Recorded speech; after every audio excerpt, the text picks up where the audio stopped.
Welcome to our seminar, Frontline Reporter, about the courage it can take to report the stories that matter under tense and dangerous conditions, and how to best keep yourselves and your team safe. This American University Science Seminar is the fourth in a series aimed at empowering truth, given at a moment in our nation when truth is in trouble. Over the next hour, we will look at data, consider evidence, take a poll, see powerful photographs, and hear from veteran journalist Antoine Sanfuentes, who has vast experience protecting news teams working under dangerous conditions, both in the United States and abroad, as well as from student journalists. We'll also take your questions via the Q&A tab at the bottom of your screens. Along with the seminar's co-producers Sophia Macaluso and Zachary Hill, I sincerely hope you discover something that is useful to you. Okay, let's get started. Where can journalists find the courage amid acrimony, violence, war, humanitarian disasters, and the growing threat of climate change to document the truth despite fear and danger? Frontline reporting, which is to say journalism from the edges of humanity, where people struggle and suffer, often against great odds, was originally defined as reporting from overseas. Journalists throughout history, including Martha Gellhorn, considered one of the best American war correspondents of the 20th century. Edward R. Murrow, known especially for his brilliance in reporting World War II. And Larry Burroughs, the photojournalists who made this image during the Vietnam War, all risked their lives to report truths that would have otherwise remained hidden, including by those with special interests at times in our own government. As Martha Gellhorn once said, the truth, quote, must be someplace on the record, because otherwise they can get by with anything. If you are silent, then they can rewrite it any way they want. This view of journalism as a first draft of history, and the belief that what is happening over there can and should matter over here, is what kept driving Marie Colvin back to Syria, and what still drives Nicholas Kristof of the New York Times everywhere the world is in trouble. To cover a war, a genocide, or a humanitarian disaster is to expose yourself to not only physical dangers, but to emotional trauma as well. So to do it, you need to believe the truth matters, and you need faith that the people who will read, watch, or hear your work might care now or in the future. It's a kind of faith in the future of humanity. After years of reporting these kinds of stories myself, a senior official in the US State Department called me into his office in Washington, and to my surprise, he thanked me for my work and then quietly told me that it's only when the American public is aware about an injustice that there is a chance for political will to rise to do something about it. Over the years, I would hear this again and again from people in the US government.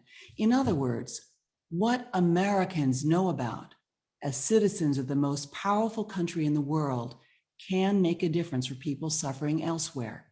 And there have been times when Americans have taken action in ways big and small. For example, it was reporting about the genocides in Bosnia and then Kosovo that fueled outrage in America and elsewhere and set the stage for an international coalition led by the United States to finally force an end to the ethnic violence. There are obvious risks to this kind of reporting, including working in a country where press freedoms are unprotected or little regarded. As we watch tensions rise now over press freedoms in America, we may need to reconsider where journalists are at risk. For example, here's a clip of what happened to a CNN team covering a Black Lives Matter protest in Minneapolis last May. Up the street, saying and scattering the protesters at that point for people to clear the area. And so we walked away. I'm sorry? You're under arrest. Okay. Do you mind telling me why I'm under arrest, sir? Why am I under arrest, sir? Officer, with CNN, and he's on the air right now. Okay. You are arresting him live on CNN. We told you before that we are with CNN.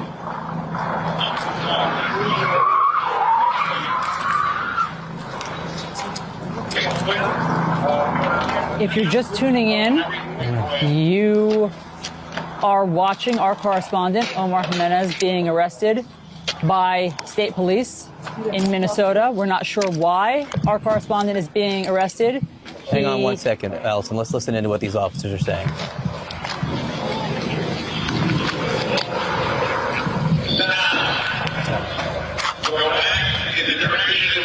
That is an American television reporter, Omar Jimenez, being led away. So for context, earlier in that tape, before you saw that bit, the reporter had told the arresting officers that he was where they had put him, and he was willing to go wherever they wanted to take him. The news team was released after about an hour, but it turns out that this was not an isolated incident. According to a new database called the U.S. Freedom Press Tracker, let me rephrase that, the U.S. Press Freedom Tracker, there were 930 verified incidents across 79 cities in the protests after the death of George Floyd in 2020, including physical attacks, arrests, criminal charges, and damaged reporting equipment. Looking at just the physical attacks, defined as journalists being shoved, punched, or specifically targeted or injured with riot control agents, the tracker counted 414 cases in all of 2020, compared with 35 in 2019, 35 in 2018, and 50 in 2017.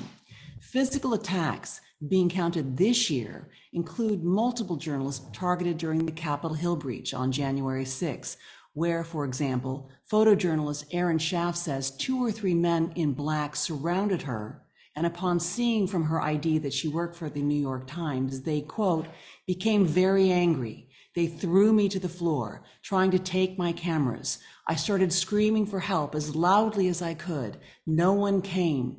People just watched. So why are journalists being specifically targeted with physical attacks in America? Yes, trust in media has declined and become increasingly polarized, according to Gallup polls. And yes, a majority of Americans polled say they feel there is too much political bias and mis- and disinformation in the media. Are these linked? For the purposes of this seminar, let me ask what you think about this. Do you believe declining overall trust in the media has increased risk for journalists in the United States? Yes or no? I'm going to give you time to click on your answer and then give you the findings.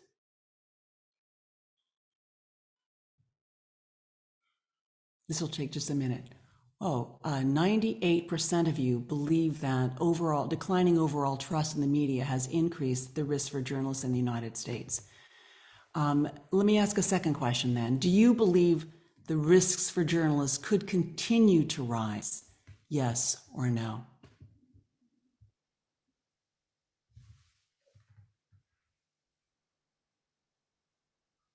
And this may take just another minute as we tabulate the results. Oh goodness, 95% of you believe that the risks could continue to rise. Only 5% of you said no. So we can talk more about this in the Q&A if there is interest. But let me first say that journalism from the front lines, wherever they are, often means taking risks you can't fully protect against. As Nick Kristof once told me, you're safe until you're not. Still, here is a list of my hard-won bits of advice for you to consider to think about how journalists can improve the chances of staying safe. Number one, keep focused on the biggest priority, which is not to get the story, but to keep your team safe. Make sure that everyone is connected, free to voice concerns, and is informed of exit strategies you've planned beforehand. Number two, keep moving. In general, it is less safe to linger under dangerous conditions. Spend just enough time to get what you need and then get out as soon as possible. You can best do this if you've made sure that you and your team are on the same page about what information and what images you need to gather ahead of time. Three, listen to your instincts and the instincts of everyone on the team. If something doesn't feel right, pay attention. Using all your senses is the safest way to operate, as we can often think too slowly in the face of danger. Four, Keep communicating in words or cues with your team about what you're seeing. Be each other's sets of eyes, encouraging everyone to look out for each other, especially for camera people who will have blind spots. And number 5, under dangerous conditions, don't hesitate to communicate with each other and with other news teams on the ground and with your editors or producers back in the office to gather any intel that they may have that might help guide your decisions. To this, I would add just a few words about processing your experience after the dangers have passed. After dangerous assignments, including in Somalia, Pakistan, Iraq, and Syria, and some traumatic memories, including from Haiti, Darfur, and Congo, I found that it helps to purposely force yourself to pay attention to how you're doing emotionally, mentally, and physically, to face your emotions with professional help when needed, and to think about whether the experience was in line with why you do the work and whether there is anything that might be learned from what happened. And then physically to work out literally in a gym or on a run any lingering emotional pain so that you are physically and emotionally prepared to document the next story that deserves to be told. Everyone you encounter deserves to be heard with all of you, all that you can muster, and so you have to be ready for the challenge every time. As genocide should never again go unreported, I pushed to document what was happening in Darfur, where in a war sparked by a rebellion, a government led by one ethnic group was systematically attacking tribespeople in another ethnic group. One colleague in particular supported my efforts, a talented news producer based in Washington. As we talked about Darfur, he told me a personal story about his own mother. Her name, he said, was Miriam, and that she had survived the Holocaust in France as a hidden child. When we were finally green-lighted to cover the story, this producer got our team close to the violence where reporters were being denied access. There, in the chaos, we found a woman and her 2 children huddled under a tree, surrounded by all their belongings, the belongings they could carry. They had just survived an attack on their village by a government militia, which was known as the Janjaweed. I pulled out my notebook, our cameraman began rolling, and through an interpreter, I began by asking the woman her name. "What is your name?" I said. She said her name was Miriam, the same name as the mother of my producer who had survived the Holocaust. The coincidence made me catch his eye before we then steeled ourselves to document the truth of the genocide in Darfur. Our reporting became award-winning and led to more reporting like it, but more importantly, it helped make Darfur better known in America, sparking outrage and concern, enough so that a then presidential candidate named Barack Obama pulled me aside and asked me to tell him more about it. That news producer, the son of Miriam, is today the vice president and managing editor for CNN's Washington Bureau, overseeing coverage of the White House and Capitol Hill. He is also an American University graduate. His name is Antoine Sanfuentes, and he joins us now. Antoine, it's an honor to bring you to the students of this seminar. Anne, it's an honor to be back with you again, and I'd like to thank the Sign Institute for having me. Hearing you talk about being in the field and the lessons that we learned there brings me back to this very important time. But it also reminds me of our mission as journalists, because it's really not about us, it's about them. It's about the voices who do not have a voice. It's about Miriam and her family, and I think about her every single day on the back of this incredible Emmy, this incredible award that we won as a team. It's really about them. What has happened to them? Is the story still focused on them and their struggles? Has she found permanent shelter, food, and medicine? This is what she told you countless times as you were trying to get to the bottom of the situation, to bring it to the rest of the world. I'm just honored to be here, Anne, to talk about this today. Wow, it's well. Let's talk then. I mean, you've led news teams under dangerous reporting conditions overseas, and not just in Darfur, but many of them. And you've also you also had a news team in the capital while it was under siege. So what would you say? I mean, to be honest with you, on that list that I just gave of the things that the hard-won lessons that I've learned, some of those lessons came from you. So let me ask you, what have your experience shown you about how to manage the risks of frontline reporting that you just said is so important to do? Well, you said it off the top. It's about the safety of the journalist first. It's all that matters first and foremost. That before we do the job, we have to understand the risks and we have to mitigate the risks.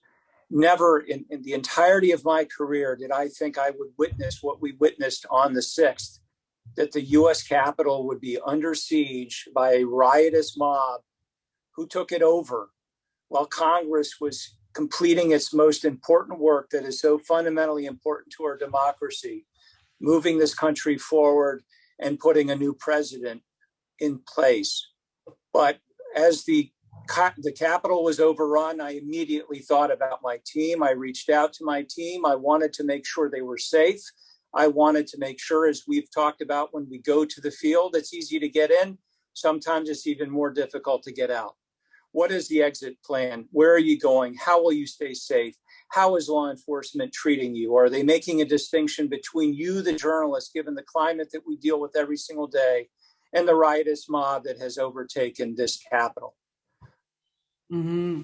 So let me, because I think a really great example of the skills that are required was you revealed when you produced the interview with the rebel leader Laurent Nkunda from his mountaintop hideout in the Democratic Republic of Congo. As we can see from these photographs that you took, he was accused of using child soldiers and also using rape as a weapon of war. And yet, and it was, I mean, you found a way for our news team to interview him as well as to document the stories of the victims. And to be honest, I was nervous for our team the entire time we were up on that mountaintop, Antoine. So as you thought about it, as you were producing that, what were you thinking about in terms of how to keep us safe? Look, Ann, I'll say it now, and we have the power of reflection beyond the adrenaline rush that we had at the time. That was, in my career, and maybe yours, one of the most dangerous assignments that we have shared together. Once we left the city center there in Congo, out of the protection of government troops, we were then in no man's land, controlled by this awful human being. Let's face it, General Laurent Nkunda was prosecuted and thrown in jail for atrocities committed that we will not even speak about, that you've touched on. But we were inside of his clutches. We were minded by his troops. We did not know what this outcome would be, but we realized the story was so keenly important because, in my experience in covering politicians and leaders around the world, their voice matters and their actions matter.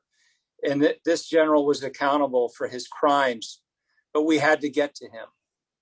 And it wasn't easy. We spent hours on this, navigating this mountainous road, not really certain where we were going because it required satellite phone calls for cues, literally natural cues as to where we were going to make left and right turns. After we passed AFRICOM, the UN setup, I then realized there was no protection whatsoever. We were fully exposed. Yet we had a plan, if you remember. We decided we were going to give this some time. We had security. We had a very experienced team. We had extra vehicles in our little motorcade of sorts in case one of our vehicles stopped working in this very kind of treacherous road of sorts. But once we made it to the mountaintop, the danger still lurked. We were greeted by soldiers with grenade launchers, machine guns. The general had not shown up yet, deep suspicion. And we, as I said, the agreement we had, we were not going to navigate this road during the nighttime, that we had to do this interview. It was very important, but we had to be out back into a somewhat safe place inside of the city center there at the Rwandan border, which in itself was not incredibly safe, if you remember. But hearing from this man, this general, as I said, he's accountable. We will go up there and we will get his story. Let him speak. We're not there to judge. That is our job as journalists, is to ask him the tough questions. And then again, bring the story back to the world, to our audience that really wanted to know, how could this be that these deaths at the time were worse than what had been witnessed during the Second World War? That's right. And to organize that, I mean, I think that probably I was more focused on, getting the data and the questions to be asked. I mean, I think what I'm really grateful for, because there was a lot of pressure for us to hang out a little bit, to get more data, but you really made sure we got out at a certain time. You had a clear plan going in, and you executed that plan. And so I think there was a sense, at least in that unstable situation, that things might, that there was some structure, which I think was very helpful to keep everyone calm. I think also the other challenge I think that we faced, and not just there, but in many different places, and this is a challenge when you're doing frontline reporting overseas, Antoine, which is the added challenge of language and cultural barriers. I mean, I know you're multilingual, you're a bit of a polyglot, but nevertheless, there was a lot about Congo and Darfur. We had to go in humble about what we didn't know. I wonder how much that can add to the risk, especially if you don't have the humility about what you don't know in these places. Well, do your homework, number one. Number two, bring in extra specialty to understand the situation on the ground. I think if you talk to any war correspondent or anyone who has traveled to conflict, you must have an expertise on the ground. We call them fixers, people that we can hire who understand the language, speak the language, understand the culture, understand the vibe, if you will, understand even the cues that might lead you to believe maybe it's not a good idea to go beyond point A. Some days are better than others to travel. Fixers often have connections with local politicians, the local military. If you remember, we had lots of challenges in Congo. When we arrived at the border, it was just before closing time, and I had a border chief who was extra difficult with me, who decided to hold up That's right. basically all of our equipment, which would have meant, and that we would have been dead in the water as far as our ability to broadcast and do our jobs there at the border. And this border chief wanted a massive bribe to release our equipment, and I was dead set on not doing that, and I did not do that.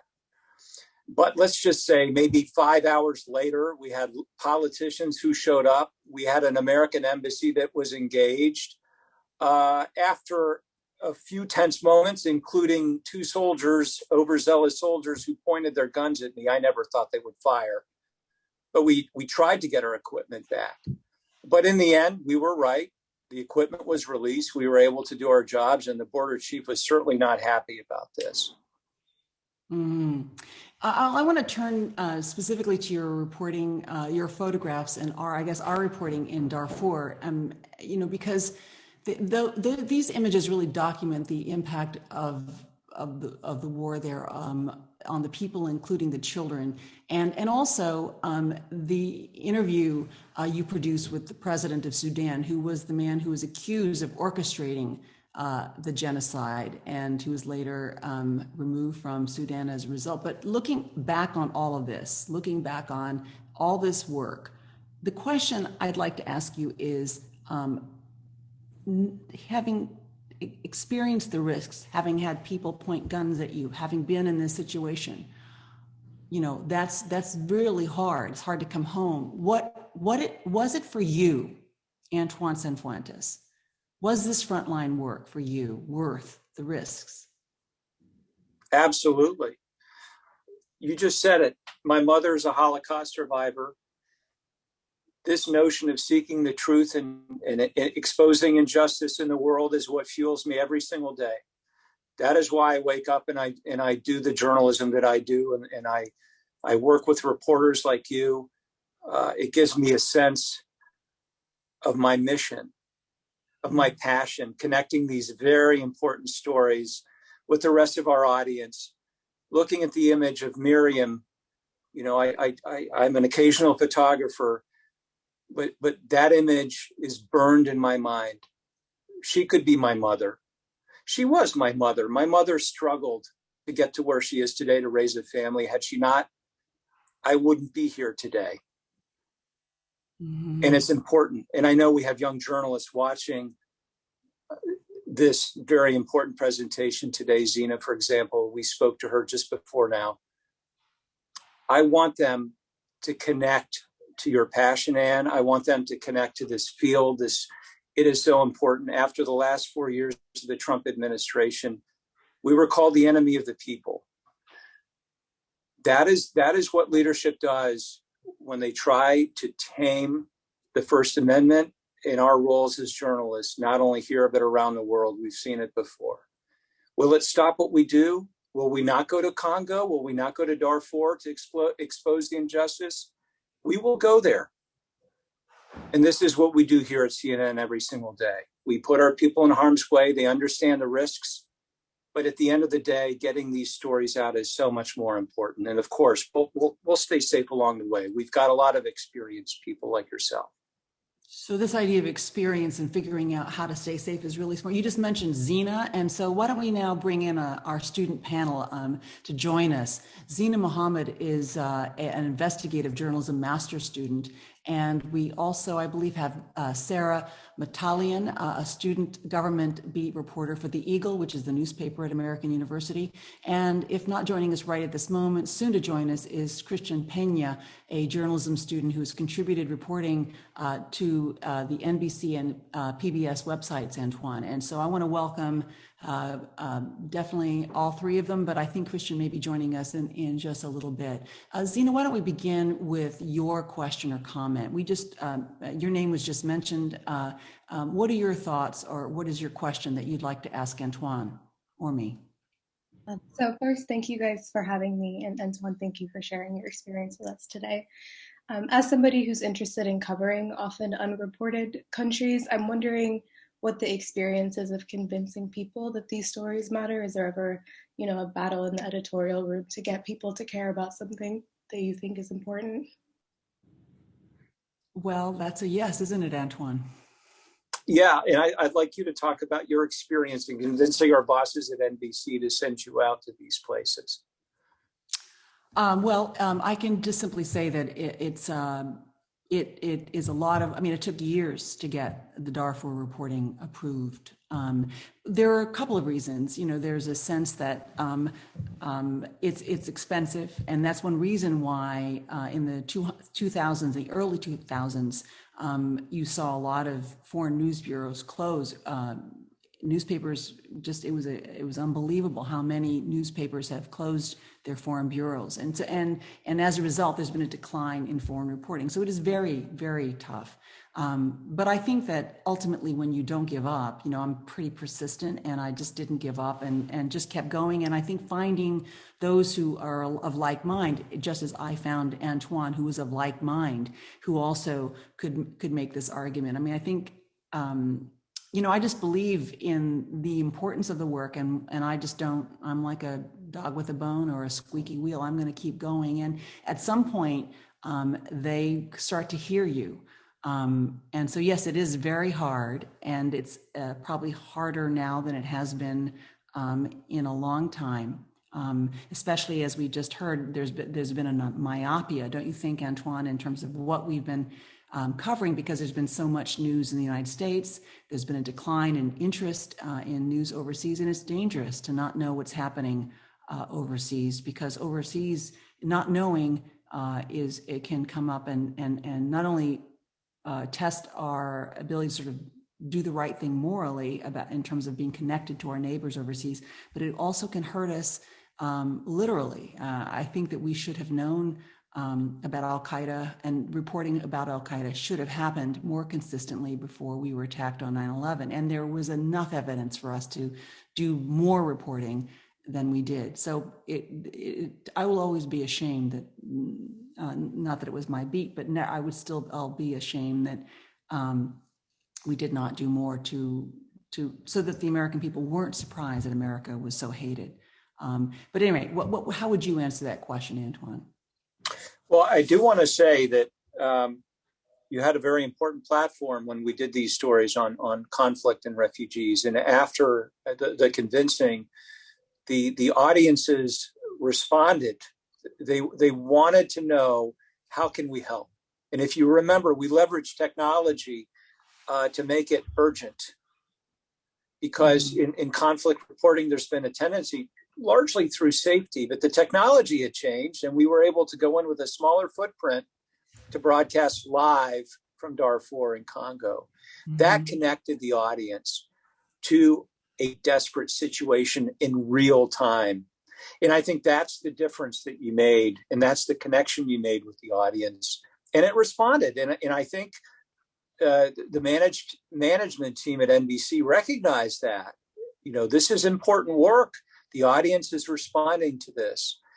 I am as concerned as you are about the refugee problem, the border problems, people in peril whose voices are not heard. I think more work needs to be done on that. We do have here at CNN, the international channel that are international reporters that travel out. But it's never enough. It's never enough. When people are in perilous situations, their stories must be told. I will say, I have a certain optimism because of the technology, because reporters can now go to places with a smaller footprint, smaller technology, which allows them to bring the story to the world. But there's so much more work to be done. And obviously the investment in the story to bring it to a larger audience is also important. I think that reporters, people who become reporters need to remember that it's not just a fight to get the facts, but to answer your question with a bow, I hope, Zena, it's also a fight to get the stories that you believe, that you think the people should know about, covered. To get the resources to cover those stories. And sometimes the stories that are sort of not right in front of people are, I think oftentimes are not the ones that are going to get those resources unless you fight for that. So let me move to Sarah and ask Sarah if you have a question or comment. And by the way, remember we're talking about frontline reporting, of course, overseas, but also the increasing pressure on even in our own country. So feel free to ask any kind of question that you'd like. Hi, thank you so much for having me. So earlier, Anne, when you were talking about how there was a decline in trust in journalists and the media, I was just thinking about how that's something that I, as a student journalist, am very concerned about. And I'm sure that many of my fellow student journalists are also concerned about. So I wanted to ask, how have you adapted your frontline reporting, especially on devastations and humanitarian crises, to a digital world where there's just less trust in the media overall?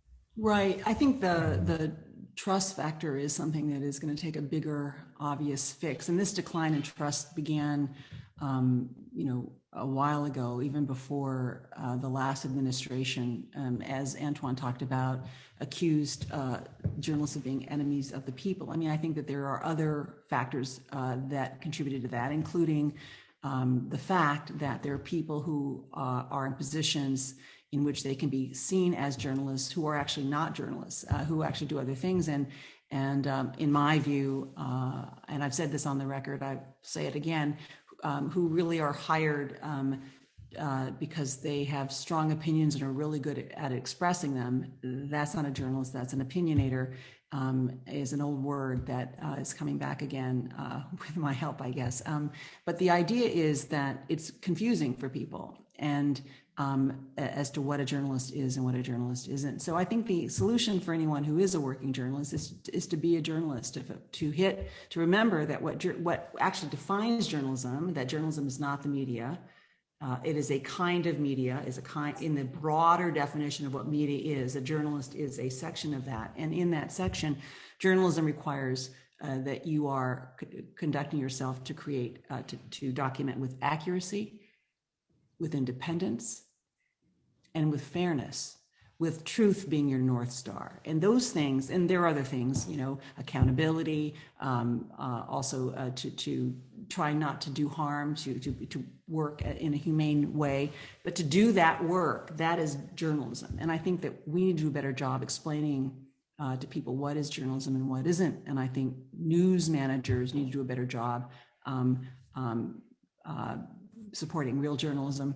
And that's not across the board, but in certain areas, it's particularly vulnerable. So I don't know if that answered your question for me, but Antoine, how would you answer that question? I wanted to just add to it. Journalism is a profession. Facts matter. You are trained to do this job.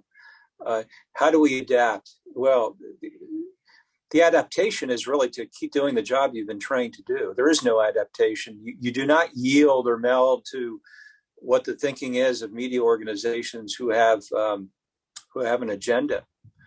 And it's especially important that you be trained by the best, emulate the best, read about how the best do what they do. I think the fact that you're here listening to Anne and some of what I've got to say speaks volumes about your interest in doing this the right way.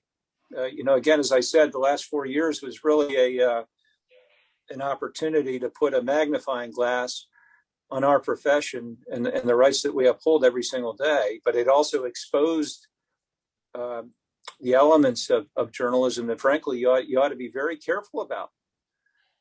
And I think this conversation about American journalism is awfully important. But I'm optimistic. I'm optimistic because there's an interest in American journalism. Young journalists, they want to be a part of this. So commit yourself and learn how to do it right. Right. And that's the bottom line is, building to jump, to go forward with what Antoine just talked about is essentially fundamentally is just remember the one thing you have as a journalist is credibility. That's it. And you protect it, you earn it, you're worthy of being trusted. And when you do those things, then people will trust you. You have to be worthy of being trusted, bottom line. And making choices that are against the foundational ideas of journalism, it's like a snowball rolling downhill. You don't start doing it because it will, in the end, I think, damage your ability to work and to do the work that really matters in the right way. Christian, you're here. Hey, what's your question or welcome? What's your question or comment? Hi, thank you. I'm very curious to know how do we make sure as journalists that we aren't catering to a bias from something in an international standpoint, especially in this digitalized world where, as Antoine mentioned earlier, we're labeled as the enemy, and in modern day, and a lie can be repackaged as an alternative truth. Antoine, you want to take that? Well, the misinterpretation of reporting will keep happening. Fact checking, I think, plays probably the most important role nowadays in a news organization, calling out exactly what you talk about. So on the one hand, you have a journalism which upholds the tradition of doing it in the right way. And then you have the fact checking element to basically call out the misstatements and the outright lies. But this idea of fake news has really inspired lots of political elements all around the world. Can you fight it? Only insofar as that you stick with the journalists and do it right. And that's what we're talking about right now. And again, I think the fact checking is important with that. Yeah, there's been a rise in fact-checking organizations worldwide. I think it's been something like a 200% rise since 2016, if I'm remembering that correctly. And the vast majority of fact-checking organizations are in the United States. Journalists, as a matter of course, have to fact-check. That's just the bottom line. And I think when you operate in a manner that attributes, that checks, and double checks, that basically you don't go off the record unless you're very clear. And I think you have multiple sources before you can go off the record with information.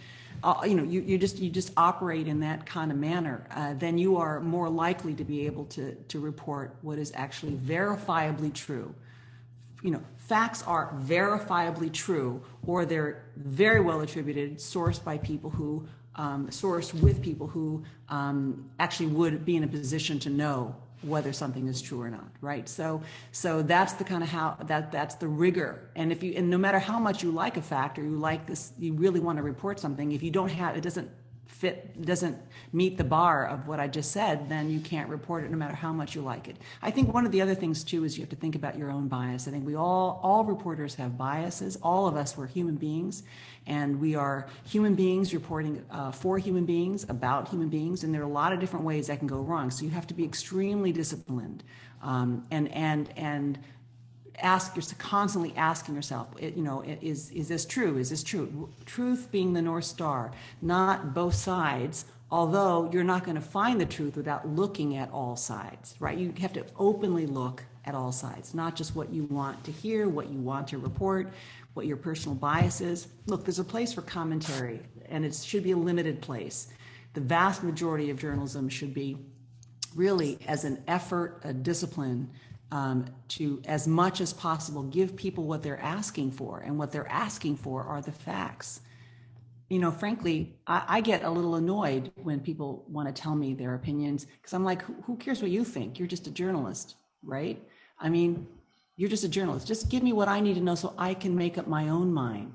Don't disrespect me to think that I care what you think, or that you need to manipulate me in terms of what you think. And I think that there are so many organizations, and as Antoine was just kind of inferring, and I think your question infers, there are many bad actors. There are many, and truth has always been under assault. There have always been those who've wanted to control what people think and what people are saying, because that is how we have power, right? So, and so the job of a journalist is to defend the truth, to be a warrior in front of it. And so if something is incorrect, and people are believing it, you got to say it's not correct. So fact checking becomes extremely important. You have to tell the truth and defend the truth. So anyway, I just got on my soapbox, so I'm sorry about that.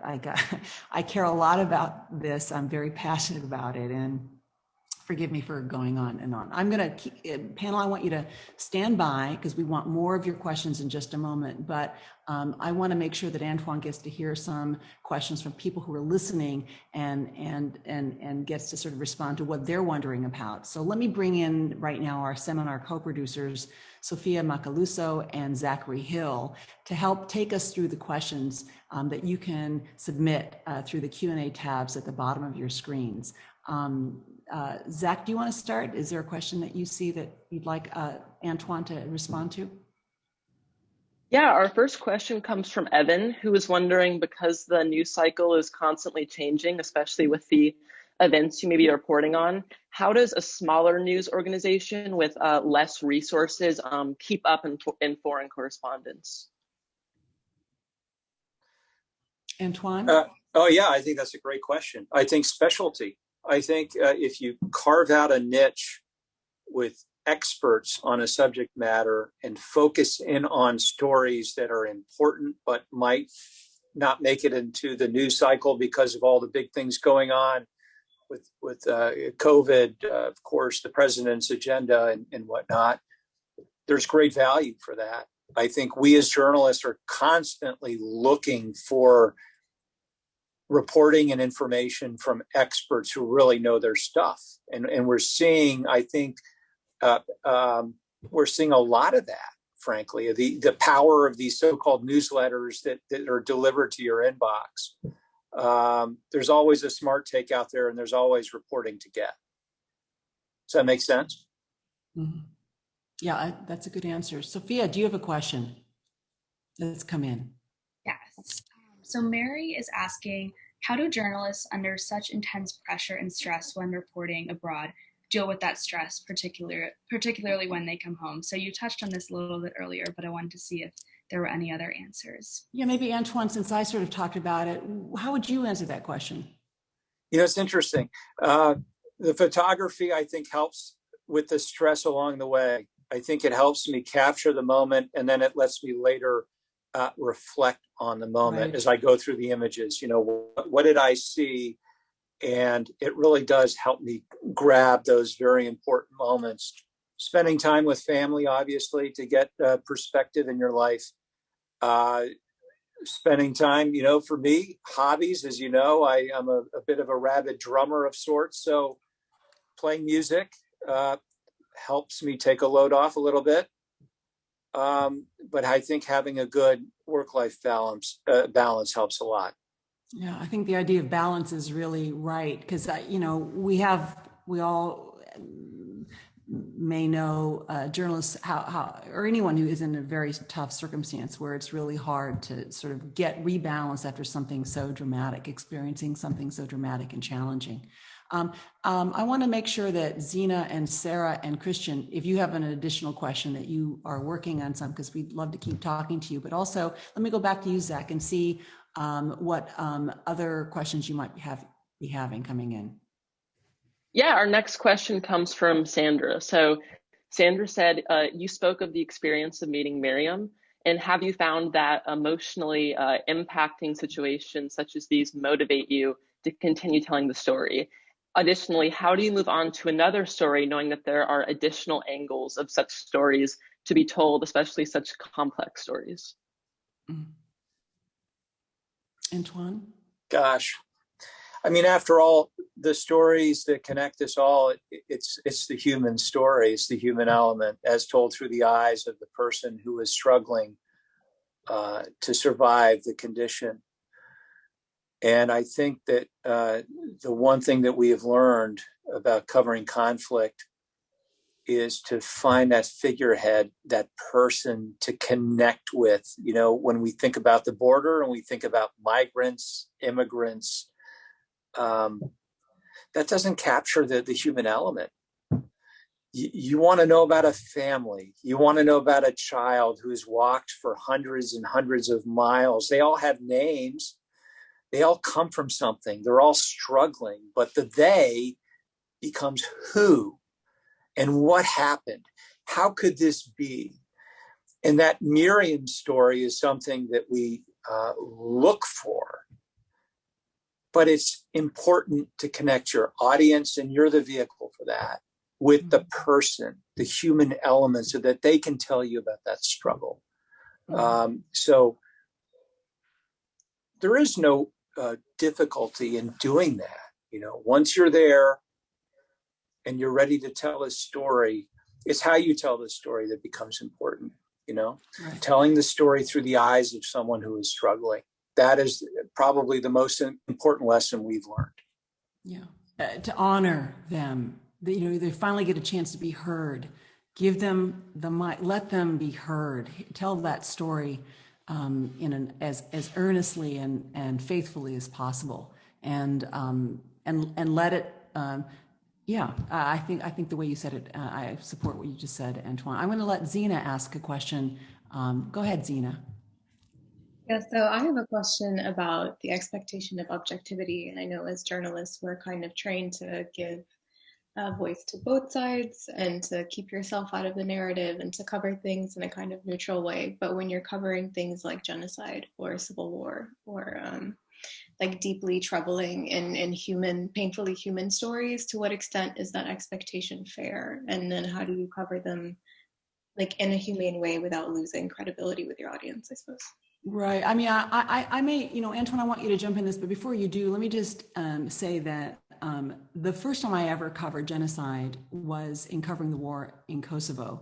And it was a harrowing experience, because the Albanian refugees who were being persecuted, slaughtered, buried in mass graves, all that stuff, just awful stuff, were at one point herded into this mass refugee space. It wasn't really even a camp in Macedonia. And I snuck onto the camp, around sort of actually not speaking when the guards with guns asked me, who I was, just sort of so that they kind of assumed I was an aid worker. I didn't assuage them of that assumption, but I didn't say I was an aid worker. Nevertheless, I was able to get in, and the cameraman on the hill was shooting me in the camp as I was talking with the hidden microphone. So, and I was able to document what was happening inside that space. And I have to say, my voice cracked several times. And I was horrified afterwards when I reviewed the tape, and I thought, let me not include this because I'm obviously upset. You know, but what was I reporting? I was reporting about something that anyone would be upset looking at. I mean, you know, parents with babies without any food to give them, who were in the open air where it was raining, and it was just it was a shocking thing for anyone. And I argued against using that material. And one of the most seasoned correspondents, Martin Fletcher, Antoine, said, "No, Ann, use it. Use that material, because that is exactly what we're talking. That's what's true." So I think as long as your North Star is truth, I think if you're focusing on that kind of softens the hard edges of this question you're asking. I think that you know, if it is truer to do something, do it.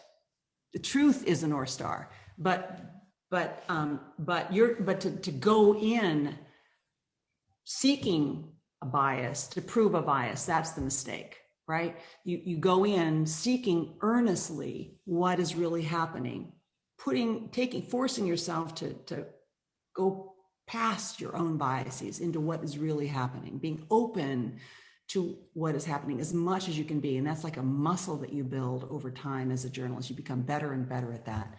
Antoine, I don't know if my babbling just now made any sense. No, How would I think you said it.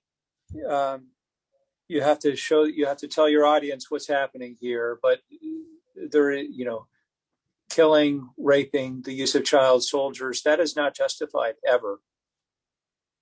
Not on this. There's no other side. There's no other side. But again, we talk about objectivity. What's happening here? What is compelled for the use of child soldiers? Why are these soldiers doing what they're doing? You know, there's no explanation for that, but it's happening. We saw the end result of the rapes in a rape hospital, an entire wing built to deal with that. There's no justification for it. But again, as far as our roles, we go in, we reveal the human condition, we talk about what's happening, and there is accountability. But that's where the audience plays a role. We tell this very important, powerful story, and then it compels the audience to react. It compels politicians to react, and in certain instances, the international tribunal to prosecute. And without our role in doing that, that would not happen. It could never, in other words, it could be talked about as being something that didn't happen. In other words, unless it's documented, as Martha Gellhorn said, they can rewrite it any way they want, right? They can say it didn't happen. So it's really, even if nobody responds, even if no government or tribunal comes in and makes things right, that it's documented, that it cannot be lied about later is really, I think, critical. And I know that we're starting to get to that point, Antoine, where you have, in your very busy job as the vice president and managing editor of CNN's Washington Bureau, have got to start to go to your next assignment. So I just want to thank you enormously for your perspective and for your dedication to the truth, despite the risks over so many years. And it's been an honor to work with you. And I really love sharing your perspective and your wisdom with our students. Thank you. And the honor is all mine. And I will always look at our work as some of the most remarkable and most important work of my career. I'm grateful to the Sign Institute. I'm grateful to this audience, this global audience, for taking in what you're speaking about today. It is so, so important. Thank you so much for having me today. All right, Antoine, talk to you again soon. Thank you. Bye-bye now. Before we continue our discussion, let me mention that our final seminar is going to be interviewing the interview. It's going to be about asking the questions that get you the facts. It's precisely 2 weeks from today at noon on Tuesday, April 13th. So we'll see you then. Zach and Sophia, do you have any other questions that have come in that you want to share? Sophia? Sure. So John is asking, are organizations thinking differently about the risks that smaller teams face? Do outlets' responsibilities change concerning the safety of freelancers and multimedia journalists as budgets force them to be more less normal and less large teams? This is a very good question, because what's happened since the closure of so many of these foreign bureaus, where you had people who were used to and practiced at sort of some of the things that I talked about in terms of how to cover stuff that's dangerous, what has happened is that more and more news organizations are relying on freelancers who don't have that same sort of, I guess, opportunity to develop that in one place. They get sort of thrown in from one place to another. In other words, they sort of land in without the technical gremlins. So sorry about that. But just to finish up what I was saying, thanks so much for jumping in, Zach. That's fantastic that you did that. Just to finish up, I think the question is that there needs to be, I think Reuters and AP are now major sources for foreign reporting. I think news organizations are trying to step up and do a better job thinking about protecting these freelancers. And oftentimes freelancers are extremely important in getting us the news, but I think protections for them must be considered as important as protections for somebody who's a full-time employee. So I hope that answers the question. Let's get to some of our panel who've only been able to ask one question. Sarah, do you have another question that you'd like to ask? Yeah, I actually have a question about Darfur, and this sort of goes off of what Antoine was talking about earlier, but what was the biggest challenge in terms of reporting and making sure that previously heard voices were now getting their stories told? I think the biggest challenge was just getting it green lighted. But once you were there, there were several moments when, we faced challenges. I'll give you one. I can think of several, but I can give you one. We decided, we heard about a village being attacked, and we wanted to go and document what was happening in that village. And it meant a greater amount of risk. And one of the things I thought about beforehand was that I didn't want anyone who had the instincts not to increase the risk to feel compelled to go.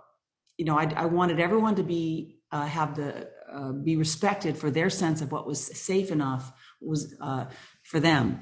And so one of the things that I would say about that is that, and yet I wanted that to also be information that stayed within the team, that we were protecting each other in terms of what our bosses would find out or whatever. So it was actually because of that I became a photographer. I'd already studied photography, but I didn't really think about becoming seriously taking a camera into some of these stories until I realized that I couldn't require my cameraman to increase the risk, right? And I didn't want to, and I thought that I wanted to make sure when I fashioned the team that every individual was able to sort of step in for someone else. If we could operate from a safe zone and some of us wanted to go and take a further risk, I didn't want everyone to have to take the risk. So I think that was the real challenge. I mean, sure, there were challenges regarding the heat and the equipment and just, keeping everyone going. There's a lot of sleepless nights because you're working essentially at a different time zone. So basically you never sleep for maybe more than a couple of hours a day. And so it becomes very difficult to think and keep your heads, your thinking straight. So that is always a dilemma as well.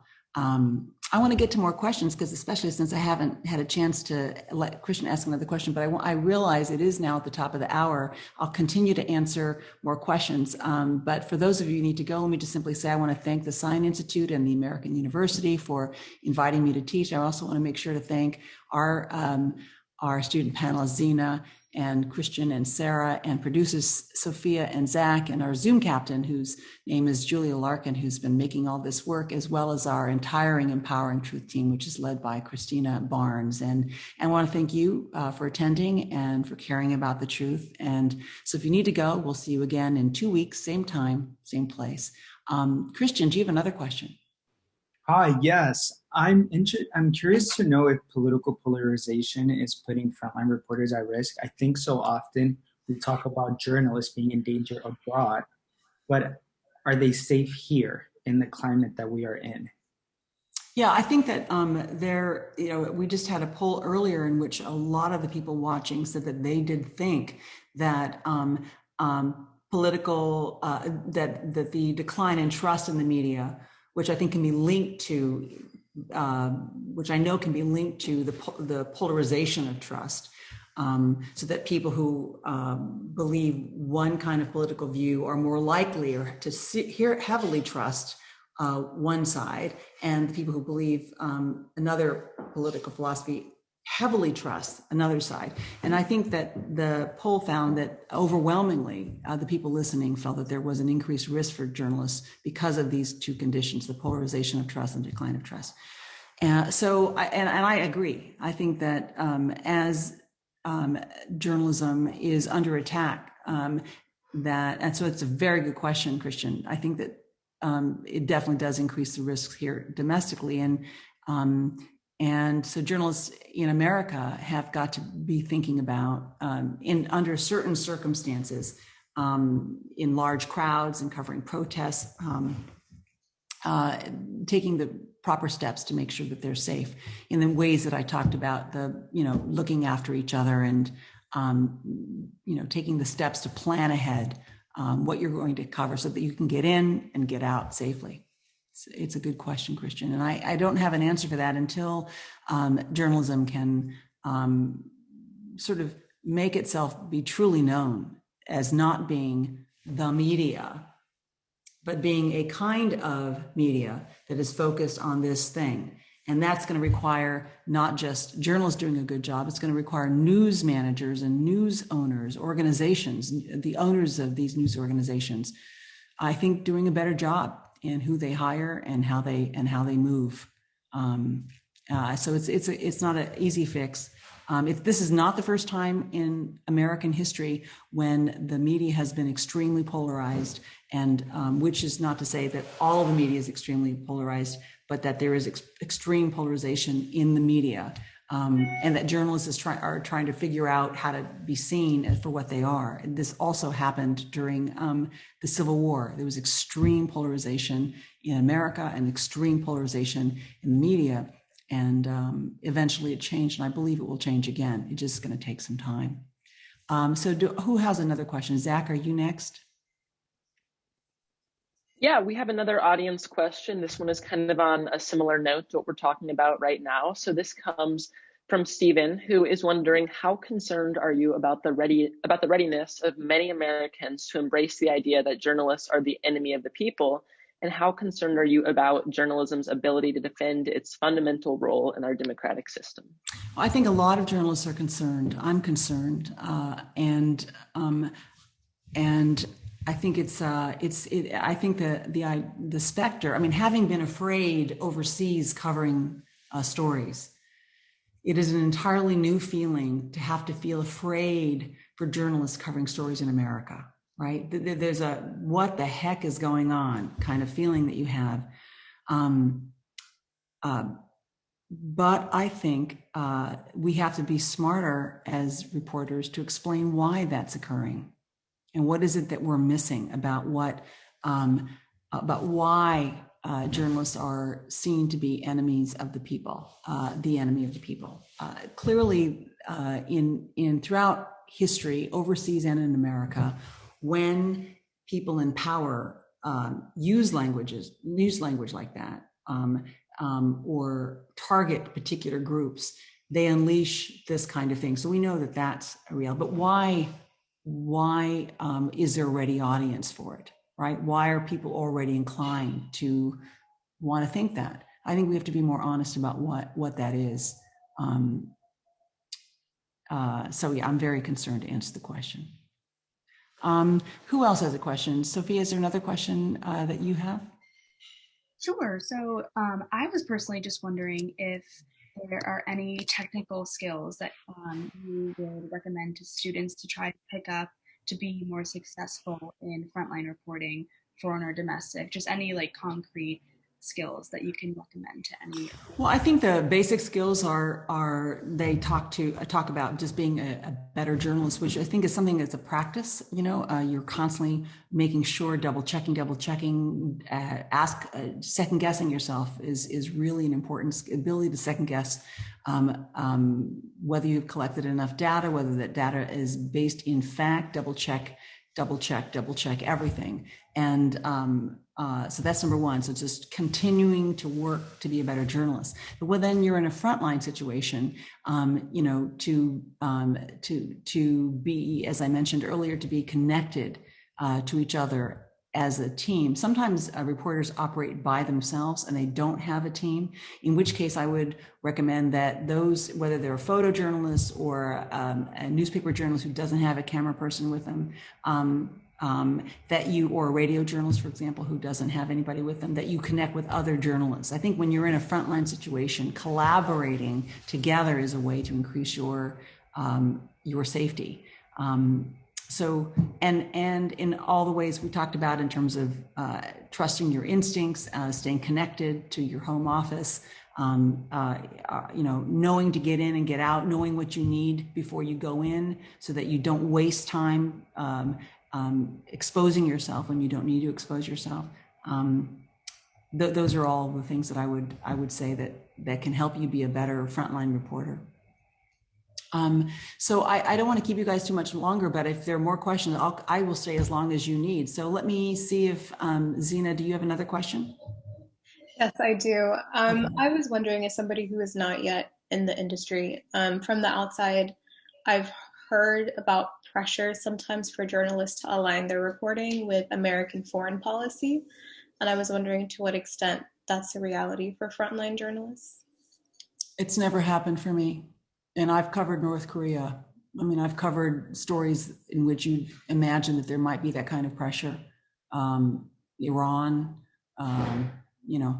Iraq, Afghanistan, all those places, Pakistan, and I've never had that pressure. I will say that that the way that might work, or the way that might bleed in, is that there is pressure to tell the story to the American people, right? So that the American people will understand what's happening.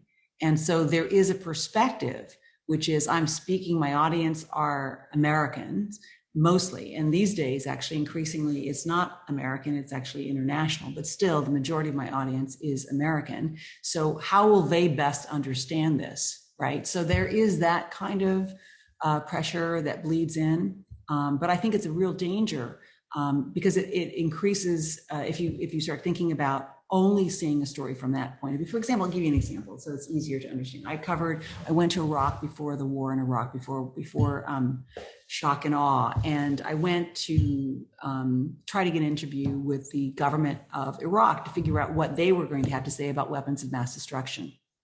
And it was really hard to get access, and the people I met on the ground, the citizenry, were just absolutely sure that there were no weapons of mass destruction, and in fact there was only one reason for this war, was a war for oil. Finally, after a lot of struggle, I was able to do an interview with Tariq Aziz, who was then the foreign minister and spoke English, and was somebody who was very connected to Saddam Hussein. So, and in a very tough interview, he presented a believable argument that there were actually no weapons of mass destruction. And so when I did the report back to America, I showed that interview and what he said and how he said it. And then I also added the information that there was a strong sentiment amongst the citizenry that the only reason America would go to war with Iraq was because of the oil that was in Iraq. And, it wasn't necessarily the most popular story I've ever done, because at that point, America was very, gung-ho after Afghanistan, people conflating what had happened 9/11 with Iraq, which there was really no connection. And so, but I think that you just have to tell the truth. Being a journalist is not a popularity contest. If you want to be popular, do something else. Don't be a reporter. Your job is to tell the truth. And the truth of what is happening on the ground in a place like Iraq right before a war is what I'm going to tell them, no matter what pressures there might be. Does that make sense, Zena? Okay. Sarah, do you have another question? Yes, I do. When you're covering breaking news and just like devastations on the ground, like you've been talking about, what are some of your priorities for your reporting? For example, like when you were in Japan in 2011 covering the tsunami and the earthquake, what was going through your head as you were trying to report that and create a story? Well, the number one thing I was, just to kind of make sure I get this out of the way, the number one thing I was concerned about was the safety of my team, because there was a radiation cloud that was moving because of the nuclear disaster, and this stuff was in the air. And I wanted to make sure that our team was safe, and also there was some fear when I landed there might be another tsunami and all this kind of stuff. Anyway, so that was the number one focus. But in addition, as long as that I was doing everything I could to make sure my team was as safe as possible, the number one goal for me was to document what the impact of the tsunami and the nuclear disaster was. I decided not to go towards Fukushima, where the real radiation questions were. I felt that was not a good idea. So I could document that based on what we could get, what information we could get in other ways. So I decided to go directly to where the worst of the tsunami had happened. So I went to a place called Minamisariku, which is a place where the waves came in, basically just took everything out. People, houses, homes, just everything, businesses, so when you went to Minamisariku, what you saw was just a huge inlet that there hadn't been before, basically a place where that was just carved out. So there were several ways to cover that story, right? How do we get the details of what happened on the ground? A lot of people are missing, so you sort of need to find eyewitnesses. You need to sort of document, what had happened to people, what they remembered, and then you found someone who had taken a cell phone footage. You found actual evidence to show the actual, and then you were able to convince them, can we use that footage? And can we upload that footage? And then, so in other words, it becomes this kind of on the ground, using your instincts, shoe leather reporting kind of way of getting data, getting evidence, getting verifiable facts, right? Getting verifiable facts, constantly looking and trusting your instincts. You're walking down with your camera team and you see something. Should we go? Should we not? Should we look at this? Should we not? And I thought I saw an elderly woman rinsing some mud off of some shoes at a home that was still standing. And I asked the team to go with me to her home. So we went down to her home and we saw this elderly couple, even before the aid could even arrive, because we were there before the aid workers could arrive, cleaning out all the mud in their home. And we could see on the walls that this mud had come in 3/4 up the wall. You could see the line where the mud was. So in other words, following your instincts, documenting, seeking verifiable evidence and facts. That's how you do it. But all the while, staying smart about keeping your team safe. There wasn't, we didn't have to worry about another tsunami. I did have to worry about them not eating. I did have to worry about them not having a hotel and being cold at night because there wasn't a hotel and all those things. And we did have to flee because we were told that the radiation cloud was moving toward us. So all those things, but we were able to do all those things. And so we stayed ahead of it. But I think that ultimately what I'm trying to do when I'm doing those kinds of stories is to document what had happened from the memories of those from the experience of those who actually went through it. So real time eyewitness accounts is what you're looking for, I think. And that story just unfolded in that manner because it had affected so many people. I can keep going if you can. Christian, do you have a question? I think Christian had to hop off. Okay. We have filled, or we have finished all of our Q&A questions. So. Okay. Well, I just want to thank again all of you. Zena, good luck. Sarah, good luck. And Sophia and Zach, thank you so much. And and grateful to Christian who had to go. And thank you again, anyone who's still listening and watching this, for carrying back this subject matter. So so thank you guys. I really appreciate it. And I'm glad to have spoken to you. Okay, bye-bye, everybody.